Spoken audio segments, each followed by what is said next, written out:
The kingdom that voted itself away. Part 2. The final betrayal. Man sits alone in a palace he no longer controls. Outside the gates, 20,000 Indian troops move through the streets of Gangtok.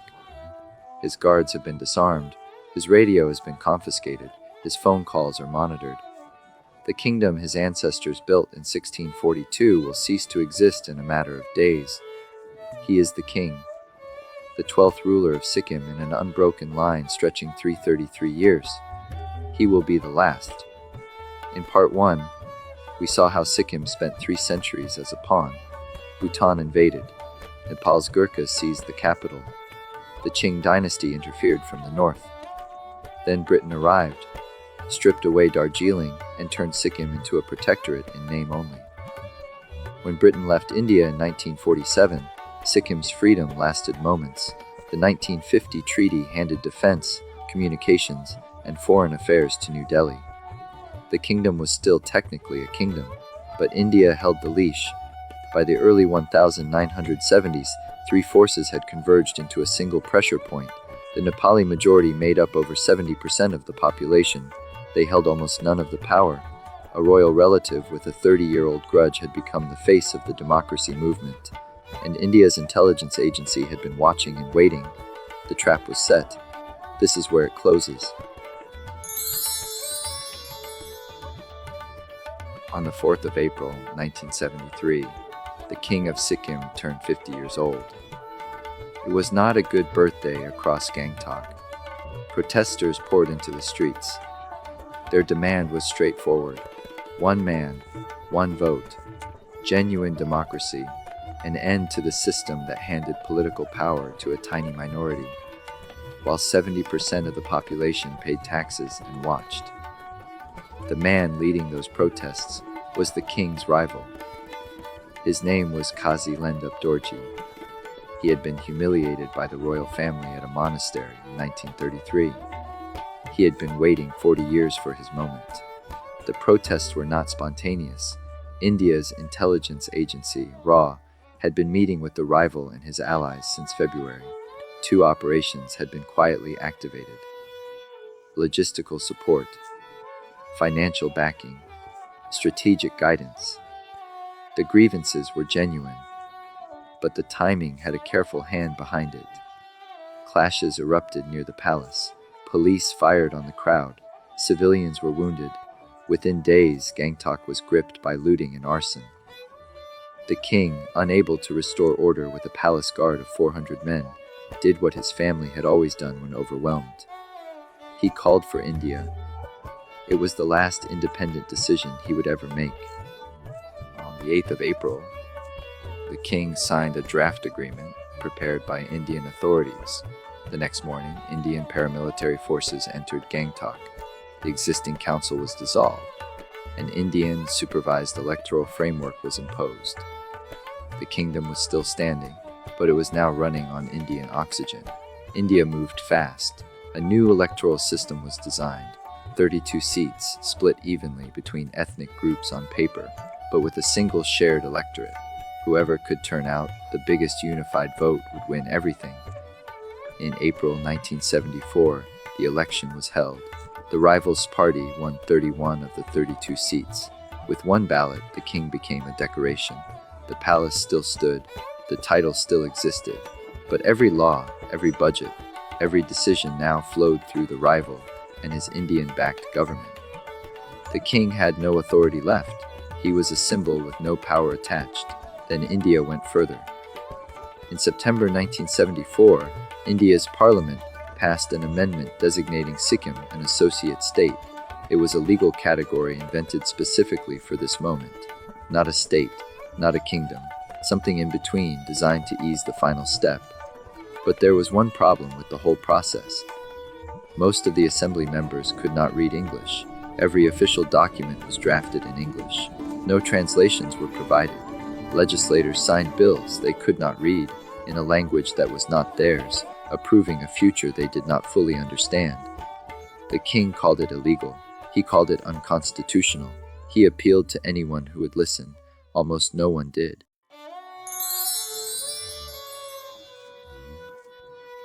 Three women shaped Sikkim's final years. Each one left a mark. None of them got what they wanted. The American Queen had already gone.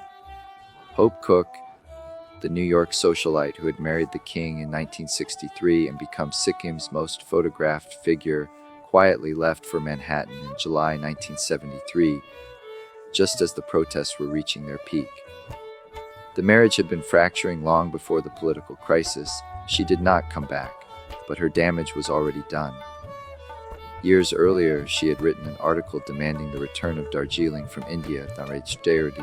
India labeled it CIA interference. It poisoned the relationship between the palace and New Delhi permanently. The king paid for her words long after she was gone. Then there was the British agitator. Elisa Maria Langford Ray was the rival's wife. British-born, politically relentless, she had organized protests, rallied crowds, and been the visible foreign face of the movement that wore the king down. She was effective. She believed in what she was doing. She would spend the rest of her life regretting it. The king, meanwhile, tried everything he could. In February 1975, he traveled to Nepal for the coronation of the Nepalese king. He used the occasion to lobby foreign dignitaries for support. India called it anti-India propaganda. The opposition at home called it proof that he was trying to destabilize the country from outside. When the king returned to Gangtok, demonstrators blocked his route to the palace. His guards attacked the crowd. A lawmaker was injured. The situation was spiraling. There were reports that the king was trying to raise a guerrilla force and import weapons from across the Chinese border.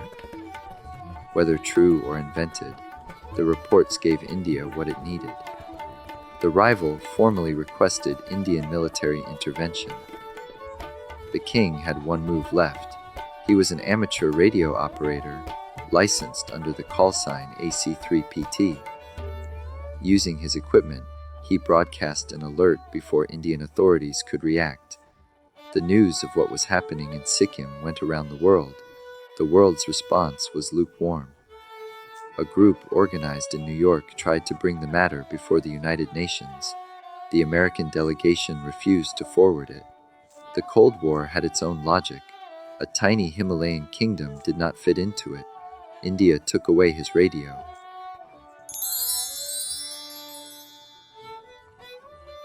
On the morning of the 8th of April 1975, armored vehicles rolled through the streets of Gangtok.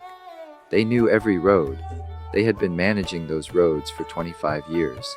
Indian troops encircled the palace. At the gates, a single guardsman refused to stand down. He was shot and killed. Another guard took a bullet to the arm. He would later lose it. The rest of the palace guards stood aside. The king and his family were placed under house arrest inside their own home. Indian officials described this as protection. The king wrote a letter to India's prime minister, expressing his dismay. Nothing happened. On the 10th of April, the legislature voted to abolish the monarchy and seek full Indian statehood. On the 14th of April, a referendum was organized. The question was binary: abolish the monarchy and join India or stay as you are. The result: 97.55% in favor of abolition. Consider that number carefully. Between 20,000 and 40,000 Indian troops were present in a country of 200,000 people. Royalist candidates had been prevented from canvassing. The rivals' party held 31 of 32 assembly seats. The former chief secretary of Sikkim later stated publicly that voters had been intimidated at first, that the election commission had no legal authority to hold the referendum under existing law, and that pro-independent Sikkimese had been forcibly silenced. 97.55%. The king called it illegal. He was right about the law. It did not matter. The rival cabled the results to India's prime minister. She replied that a constitutional amendment would formalize the merger. The Indian parliament passed it on the 26th of April. The president ratified it on May 15th. On May 16, 1975, the Kingdom of Sikkim ceased to exist. It became India's 22nd state. The dynasty that had ruled since 1642 was over. The king spent the rest of his life in Gangtok, under the quiet surveillance of Indian authorities. He had once said, "I was born here and I will die here." He meant it as defiance. It became simply true. In 1978, his eldest son, the Crown Prince, was killed when his car left a mountain road outside Gangtok and plunged 300 feet into a valley. He was 26, Cambridge educated. He had published articles in international newspapers protesting India's actions. He left behind no heir.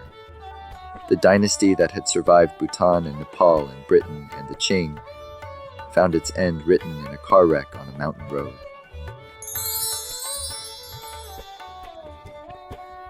The American Queen filed for separation in 1978. The divorce was finalized in 1980. In 1981, her children were allowed to visit their father in Sikkim. It was the last trip they would make together. On the 29th of January 1982, the King of Sikkim died of cancer at a hospital in New York City. He was 58 years old. The Indian government paid to repatriate his body. 20,000 people attended his funeral in Gangtok. Among them was the rival, now Chief Minister. India had enough grace to send the body home, not enough to have kept the kingdom intact. The rival lived until 2007. He reached 103 years old, but he did not live easily. India had sidelined him the moment his usefulness was spent. He ended his days in quiet obscurity in a small town called Kalimpong. Journalists who tracked him down found a man haunted by what he had set in motion. "Everybody accuses me of selling the country," he told one interviewer in 1996.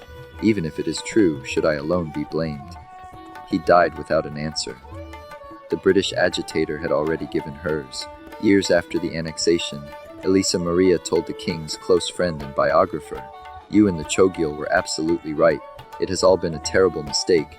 She had helped destroy the things she finally admitted should have been preserved. By then, there was nothing left to preserve. China refused to recognize Indian sovereignty over Sikkim until 2003.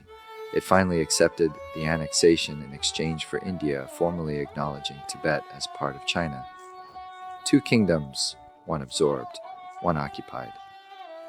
A quiet transaction between great powers, settled 30 years after the fact.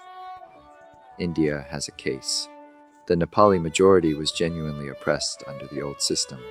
Land was concentrated in a minority's hands. Votes were weighted against the majority. The feudal structure was real. Its unfairness was real. Since the merger, Sikkim has received roads, hospitals, schools, and infrastructure. Literacy rates climbed. The state has prospered by most measurable indicators. The king's supporters have a case too. Nepal and Bhutan face the same geography, the same squeeze between India and China, the same internal complexity. They kept their sovereignty. Sikkim did not. The difference was not geography. It was not demographics. The difference was that India chose to act in Sikkim and chose not to act elsewhere. The referendum happened under military occupation. The assembly voted in a language most members could not read. The legal framework that processed the annexation was created by the power that wanted the annexation. A journalist who covered it directly titled his book on the subject "Smash and Grab." Both cases are true. That is the part that makes Sikkim impossible to close cleanly. You can acknowledge the Nepali majority had legitimate grievances and also acknowledge that India weaponized those grievances for its own strategic purposes. You can accept the king's rule had real flaws and also accept the process that ended. It was manipulated from the beginning. The two things do not cancel each other out. They sit side by side, uncomfortable and unresolved. There is still a Chogyal. After the king died, his second son was named the 13th Chogyal by the family. The title carries no legal authority, no official recognition, no power of any kind.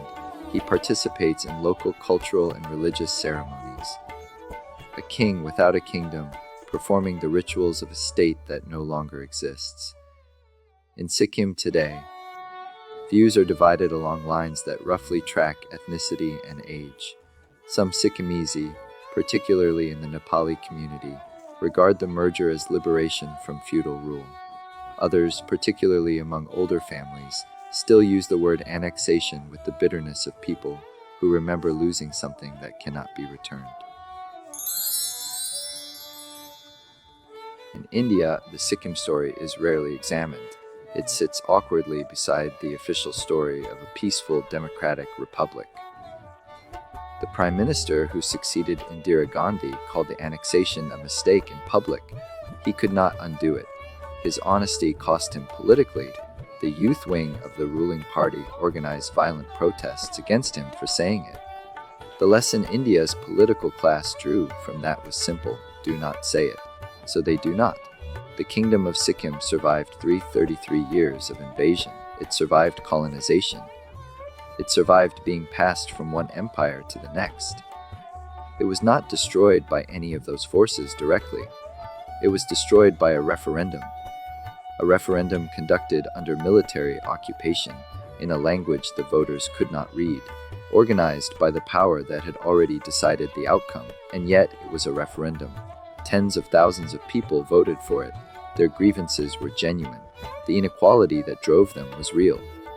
The rival spent his final years asking whether he alone should bear the blame. It is the right question. It has no clean answer. When a people vote for their own subjugation because the alternative is oppression by their own king, who is truly responsible for what they lost? The foreign power that manipulated the vote? The king who failed to earn their loyalty? The colonial systems that created the injustice in the first place? Or the voters themselves? There are small nations standing right now in exactly the position Sikkim was in 1973, squeezed between great powers, internally fractured, strategically indispensable to someone much bigger than themselves. They are watching, and somewhere in a capital that has already made its calculations, someone is watching back. Thanks for listening, and I hope you enjoyed the story. Subscribe to the channel for more like this, and I'll see you here next time.